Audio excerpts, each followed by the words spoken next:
ایک نوجوان عالم دین، نوجوان خطیب موجود ہیں۔ میری مراد جناب حضرت مولانا مفتی محمد عادل صاحب قاسمی، ناظم دارالعلوم فاروقیہ مظفر نگر، وہ تشریف رکھتے ہیں۔ ان کی آمد آج کے اس اجلاس کے لیے باعث سعادت ہے۔ ہم انتہائی عقیدت اور محبت کے ساتھ درخواست گزار ہیں کہ مسئلے خطابت پر جلوہ افروز ہو کر اپنے قیمتی اور پرمغز خطاب سے ہم سب کو مستفید فرمائیں۔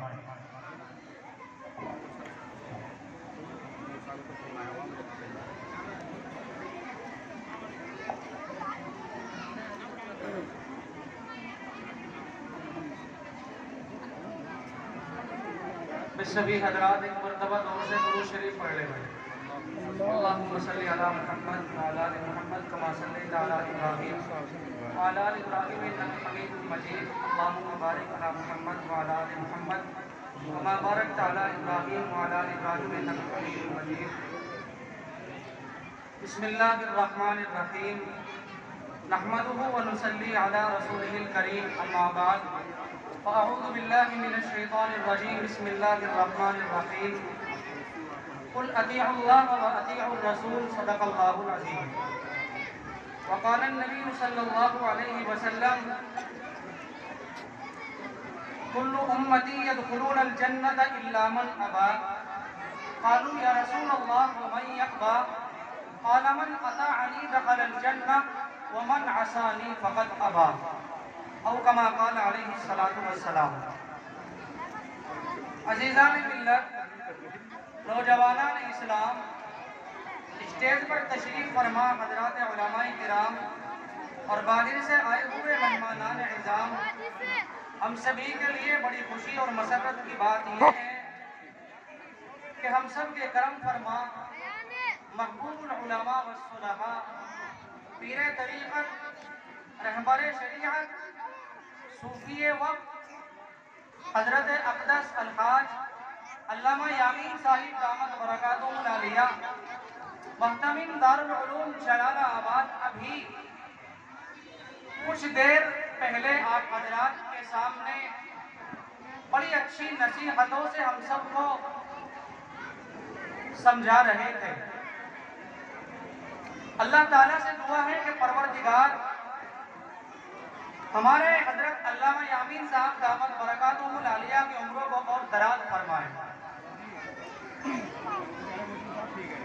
قرآن پاک کی ابھی میں نے جو آپ کے سامنے آیت کریمہ پڑھی ہے، اس آیت کے اندر اللہ تبارک و تعالی ارشاد فرماتے ہیں، قل اطیعوا اللہ و اطیعوا الرسول، کہ اے پیغمبر صلی اللہ علیہ وسلم آپ کہہ دیجئے جو لوگ اللہ کے احکام کی اطاعت کرتے ہیں، اللہ کے احکام کی پابندی کرتے ہیں، وَأَطِيعُوا الرَّسُولَ، وہی لوگ رسول اکرم صلی اللہ علیہ وسلم کی اتباع بھی کریں۔ تو جو لوگ قرآن پر، اسلام پر، ایمان پر اور جناب محمد الرسول اللہ صلی اللہ علیہ وسلم کی سیرت پر، آپ کی صورت پر، آپ کے اقوال پر، آپ کے افعال پر، آپ کے کردار پر، آپ کے کمالات پر، آپ کے جمالات پر، آپ کی تمام تر اخلاقیات پر جو لوگ عمل کرتے ہیں، پروردگار عالم ان کو دنیاوی اعتبار سے بھی کامیاب فرماتا ہے اور اخروی اعتبار سے بھی اللہ تعالیٰ ان کو کامیاب کرتا ہے۔ آپ حضرات صحابہ کرام رضوان اللہ تعالیٰ علیہم اجمعین کی زندگی کو اٹھا کر کے دیکھیں، سیرت نگاروں نے لکھا ہے کہ حضرات صحابہ کرام رضوان اللہ تعالیٰ علیہم اجمعین کی زندگی میں ایک وصف اتباع رسول تھا۔ وہ ہر آن یہ گھڑی سوچ میں رہتے تھے اور اس فکر میں رہتے تھے کہ جب محبوب کبریہ صلی اللہ علیہ وسلم اشارہ فرمائیں گے، ہم آپ کے اوپر جان سے، مال سے، ایمان سے، افعال سے، کردار سے، کمالات سے، جمالات سے، ان تمام چیزوں سے آپ کے اوپر فدا ہونے کے لیے تیار ہے۔ علامہ ابن عساکر رحمۃ اللہ علیہ نے تاریخ دمشق کے اندر ایک روایت لکھی ہے کہ جناب محمد رسول اللہ صلی اللہ علیہ وسلم کے یہی وہ صحابہ ہے جو قرآن پر عمل کرنے والے، اسلام پر عمل کرنے والے، ایمان پر عمل کرنے والے۔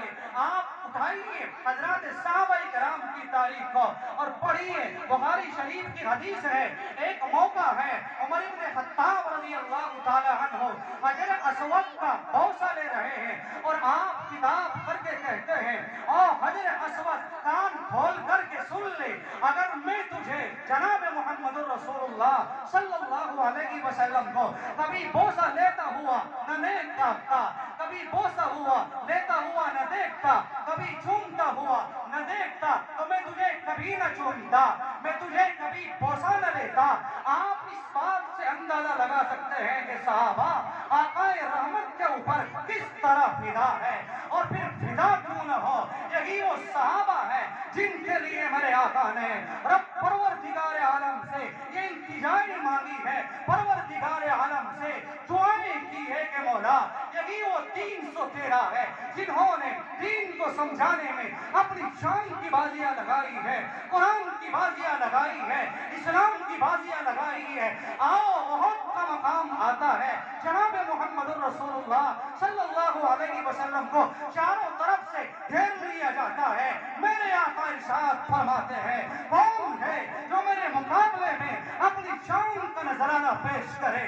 ابو بکر آگے تشریف لاتا ہے، عمر آگے تشریف لاتا ہے، عثمان آگے تشریف لاتا ہے، علی مرتضیٰ آگے بڑھتا ہے، عبیدہ بن جراح آگے بڑھتا ہے، معاویہ آگے بڑھتا ہے، عبد الرحمن آگے بڑھتا ہے۔ یہی وہ صحابہ ہے، جب ابو عبیدہ بن جراح آگے آئے ہیں سینہ تان کر کے کھڑے ہو جاتے ہیں کہ لوگوں مارو جتنا مارنا ہے، تڑپاؤ جتنا تڑپانا ہے، پریشان کرو جتنا پریشان کرنا ہے۔ میرے آقا رحمت کے ہاتھ پر وعدہ کیا ہے، قرآن کا ماننے والا، اسلام کا ماننے والا، ایمان کا ماننے والا، آقا کے اوپر جان نشاور کرنے والا۔ میرے بھائیوں 73 سے زائد زخم لگنے کے بعد جب یہ جھیالہ زمین کے اوپر گرتا ہے، میرے آقا رحمت صلی اللہ علیہ وسلم نے کہا کہ میرے پیارے کو دوسرے خیمے میں پہنچا دیا جائے۔ صحابہ کرام نے اٹھایا، فرمایا ابو عبیدہ پیچھے ہٹ جائیے، آپ شہید ہونے کے قریب ہیں، آپ دوسرے خیمے میں چلے جائے۔ ابو عبیدہ کہتے ہیں کہ ابو بکر پیچھے ہٹ جائیے، عثمان پیچھے ہٹ جائیے، علی مرتضیٰ پیچھے ہٹ جائیے، معاویہ پیچھے ہٹ جائیے۔ میں نے اپنے پیغمبر سے وعدہ کیا ہے، میں نے نبی کریم صلی اللہ علیہ وسلم سے وعدہ کیا ہے، آپ کی جان کا دفاع کرتا رہوں گا، قرآن کا دفاع کرتا رہوں گا، اسلام کا دفاع کرتا رہوں گا، ایمان کا دفاع کرتا رہوں گا۔ پھر یہ جھیالہ کھڑا ہوتا ہے، 90 سے زائد زخم لگانے کے بعد پھر یہ جھیالہ زمین پر گرتا ہے۔ میرے نبی کریم صلی اللہ علیہ وسلم نے پھر ارشاد فرمایا، میرے پیارے کو میرے قریب کر دیا جائے، میری گود میں لٹا دیا جائے۔ ابو عبیدہ بن جراح کو آپ کی گود میں لٹا دیا گیا۔ آپ اس حالت کے اندر ہے کہ آپ شہید ہونے کے قریب ہیں، آقا رحمت کا دیدار کر رہے ہیں۔ جناب محمد رسول اللہ صلی اللہ علیہ وسلم کی آنکھوں سے آنسو کا قطرہ ٹپکتا ہے، ابو عبیدہ کے چہرے پر گرتا ہے۔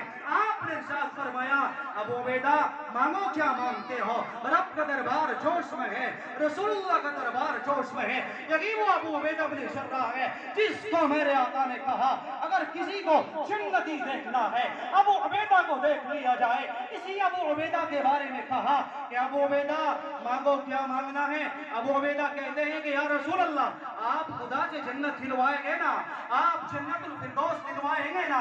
اللہ کے نبی صلی اللہ علیہ وسلم نے کہا ابو عبیدہ گھبرانے کی کیا بات ہے، میں تجھے خدا سے جنت الفردوس بھی دلواؤں گا اور